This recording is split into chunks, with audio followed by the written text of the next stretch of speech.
You have us audience here. Thank you. Ready to start our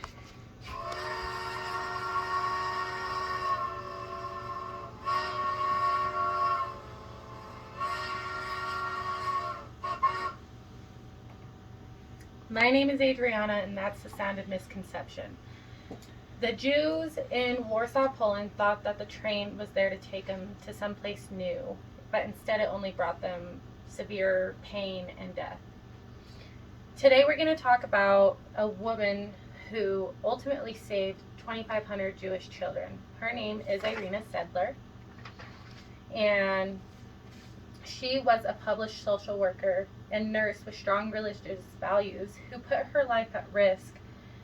For those, the chance of survival was slim to none, but in the end, she risked it all just to save them.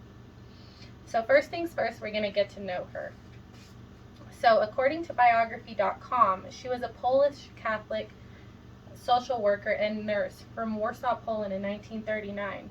She saved 2,500 Jewish children, whom 400 of them she had personally smuggled out of the Warsaw ghettos.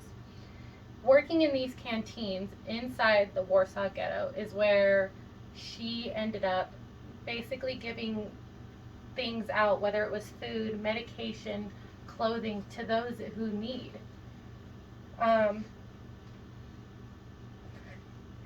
So to give you a bigger picture of the Warsaw ghetto, it was a 1.3 square mile radius of small city blocks to where 450,000 people were inside behind 7-foot tall walls. And the 450,000 people was about 30% of Warsaw's population. So it only gives you this much of a block radius for 450,000 people. People were crammed everywhere on the streets, left and right. There was no space that didn't have any. Next thing you know, we're going to talk about how she saved these children. She originally got a nurse's uniform and the nurse's credentials from the government's Contagion Disease Control Center and was able to get access in there. When she was in there, she had told the All-American PBS interview that she was a part of the Polish underground resistance, and she started the Council for Aid to Jews, which was codenamed Zagoda.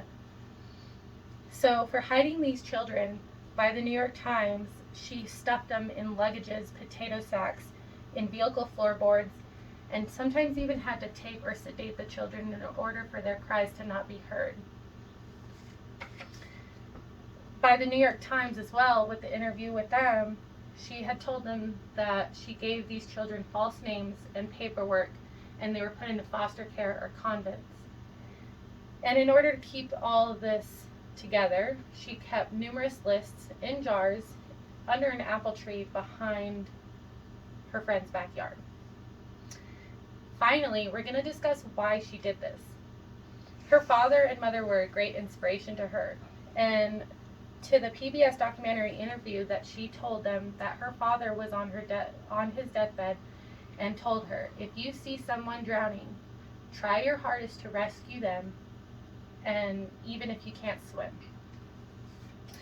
She held on to that phrase for her entire life, and that's why she dedicated herself to others as much as she possibly could.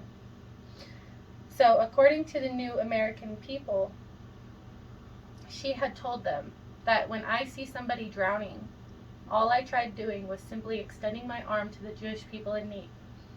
So in conclusion, she did some phenomenal work.